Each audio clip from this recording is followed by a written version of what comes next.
Sir இப்போ பார்த்தீங்கன்னா, இந்த முன்னோர் வழிபாடுன்னு சொல்றாங்க. நம்முடைய முன் தலைமுறை. இப்போ நெறைய பேர் வந்து பார்த்தீங்கன்னா, அந்த முன்னோர் வழிபாடுன்றதே வந்து ஒரு இதுவே கிடையாது. ஏன் தன்னுடைய சொந்த அப்பா, அம்மாவே வந்து அவங்க இறந்தாங்கன்னா, முதல்ல ஒரு வருஷம் திவசம் பண்றாங்க. 2வது அதோட விட்டுர்றாங்க.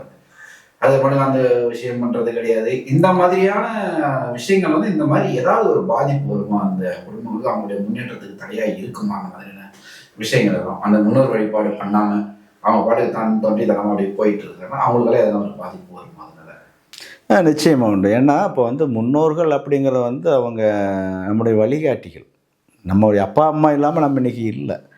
அவங்கள மதிக்காம நம்ம எதையும் செய்ய முடியாது. இப்போ வந்து இறந்துட்டாங்க அப்படின்னாக்கா வந்து அவங்களுக்கு முறையான திதி தர்ப்பணங்கள் நம்ம கொடுக்கணும்.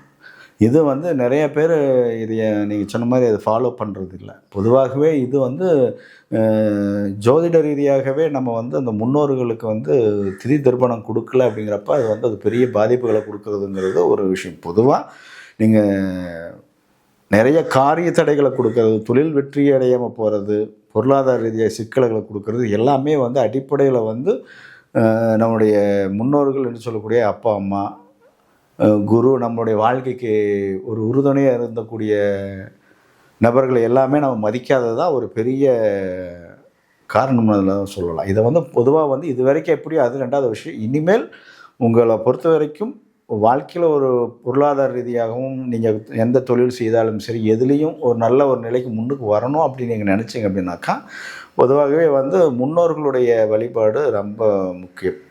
அதுக்கு வந்து நீங்கள் வந்து ராமேஸ்வரத்தில் வந்து திலக ஹோமம் நீங்கள் செய்யலாம். திலக ஹோமம் செய்யும்பொழுது உங்களுடைய முன்னோர்கள் உடைய ஆசீர்வாதம் உங்களுக்கு ரொம்ப சிறப்பாக கிடைக்கும். இந்த திலக ஹோமத்தில் வந்து சகல தோஷமும் நிவர்த்தி அடைகிறது.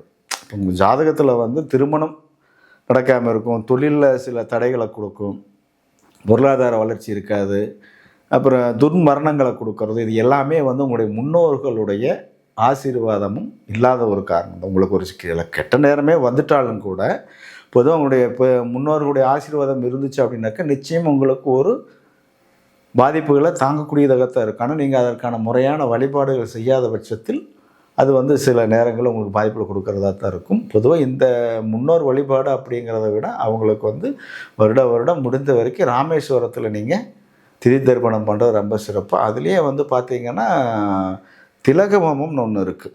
அது வந்து உங்களுடைய முன்னோர்கள் வந்து துர்மரணத்தில் போனவங்க எல்லாமே வந்து கொஞ்சம் உங்களுடைய வாழ்க்கையில் சில தடை தாமதங்களை கொடுக்கக்கூடியதாக தான் இருப்பாங்க. அவங்களுக்கு வந்து அவங்கள நினச்சி அந்த திலக ஹோமம் நீங்கள் செய்து வரும் பொழுது உங்களுடைய வாழ்க்கையில் நீங்கள் இழந்த எல்லா விஷயங்களையும் மீண்டும் பெறுவதற்கான நல்ல வாய்ப்புகள் இருக்குது. பொதுவாகவே வந்து நம்ம வந்து முன்னோர்கள் வழிபாடுங்கிறது கட்டாயம் நமக்கு தேவை. குலதெய்வ வழிபாடு எப்படியோ அதே மாதிரி குலதெய்வ வழிபாடும் முன்னோர் வழிபாடும் நம்மளுடைய வாழ்க்கையில் வந்து பெரிய அளவில் நமக்கு கொண்டு வரும்.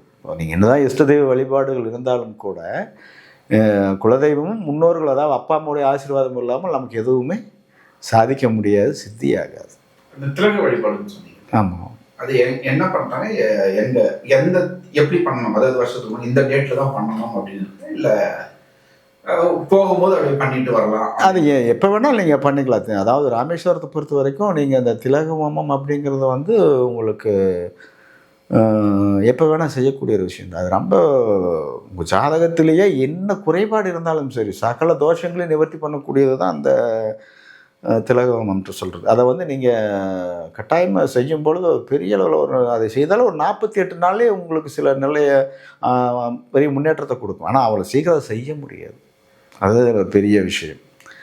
என்னதான் முயற்சி எடுத்தாலும் கூட அந்த பித்திருக்களுடைய ஆசீர்வாதம் இருந்து அந்த உங்களுடைய பித்திருக்குடைய ஆன்மாக்கள் சாந்தி அடையணும் அப்படிங்கிற அந்த ஒரு சூழல் இருந்தால் மட்டும்தான் நீங்கள் இந்த திலக ஹோமத்தை வந்து நீங்கள் செய்வதற்கான ஒரு அமைப்பு அமையும். நிச்சயமாக அதை வந்து நீங்கள் செய்யும் பொழுது நிச்சயம் நல்ல வாழ்க்கையில் ஒரு பெரிய அளவில் முன்னேற்றங்களை கொடுக்கும். பொதுவாக வந்து அந்த விஷயம் என்னென்னு கேட்டிங்கன்னா, குழந்தை இல்லாமல் இருக்கிறது, திருமண பாக்கியம் இல்லாமல் இருக்கிறது, தொழில் வளர்ச்சி இல்லாமல் இருக்கிறது, நிறைய வாழ்க்கையில் வந்து உங்களுடைய குடும்பத்திலே ஒரு பெரிய முன்னேற்றம் இல்லாத ஒரு சூழலாம் உருவாகுது அப்படின்னாக்கா இந்த ஒரு முன்னோர்களுடைய சாபம், முன்னோருடைய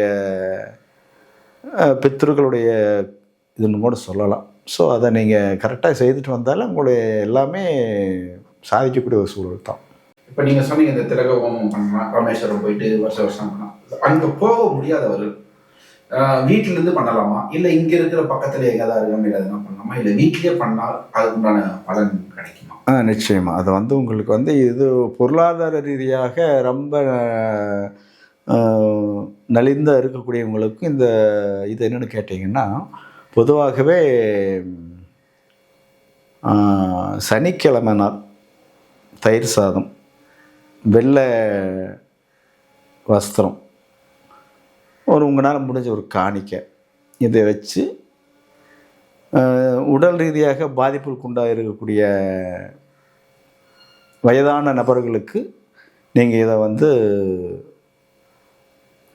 சனிக்கிழமை நாள் அவங்களுக்கு கொடுத்து அவங்ககிட்ட ஆசீர்வாதம் வாங்கினாலே இது வந்து ஓரளவுக்கு நிவர்த்தி அடையக்கூடிய ஒரு தோஷம்தான்.